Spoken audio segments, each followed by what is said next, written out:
Well, hi there. Welcome back to Kite's Swift Moves Trading Academy, my YouTube channel.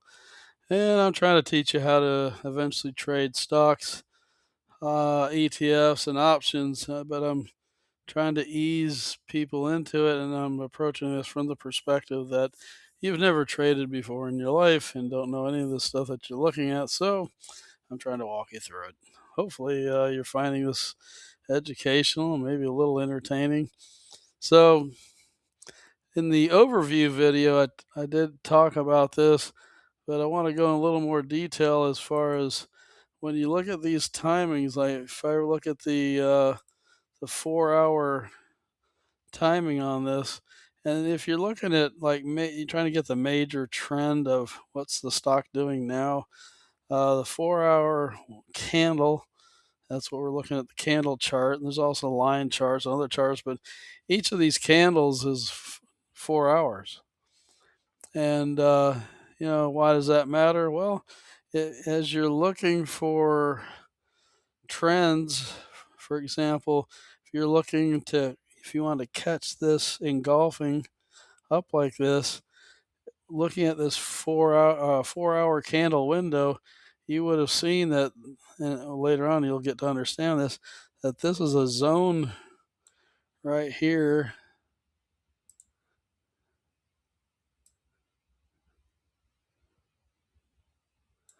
That right there is what they call a zone, and the point of this is when this came back and it came back to this low.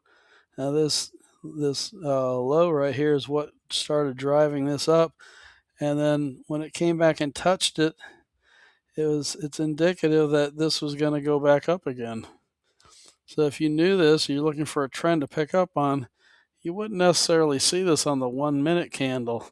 Now, once you entered the trade, then you would bring this down to maybe 15, 5, or most likely the 1 minute, depending on what kind of trading you're doing, because you're going to want to get more granularity on it. So all you do, you just click on the different icons they have here, and that'll show you the different views of that.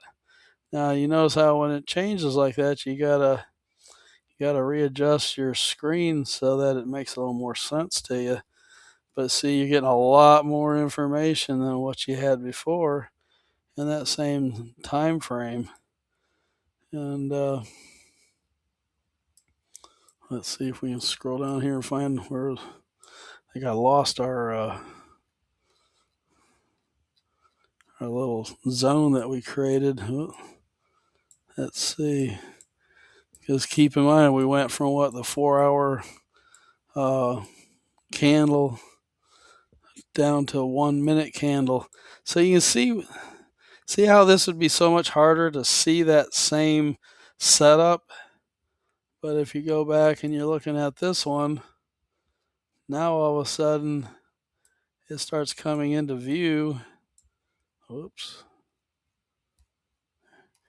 And you can start to see a setup that later on you're going to find you're actually looking for. So point being is you're going to want to play around with these charts and these different settings and get to where you get kind of savvy with how to control this chart to make it look and feel the way you want it to. And in doing so, you'll learn to start catching these types of trades. Just like, for example, this one here, you could have caught this one, another zone. You got your what do they call it? You got your supply and your demand zones, and these zones are going to help you to see or to predict when these candles are going to drop or they're going to climb in value. So anyhow, point being is this particular video is just so that you see you can change these timings. And yeah, that's the 1 week candle, that's a 1 month candle. And you may find as you're analyzing these stocks, you're going to want to look at these different views because you might glean some valuable information from that. So, again, getting really good with your charts is going to help you get really good with your trading. Anyhow, hope that you found this helpful, and we'll talk soon. Take care.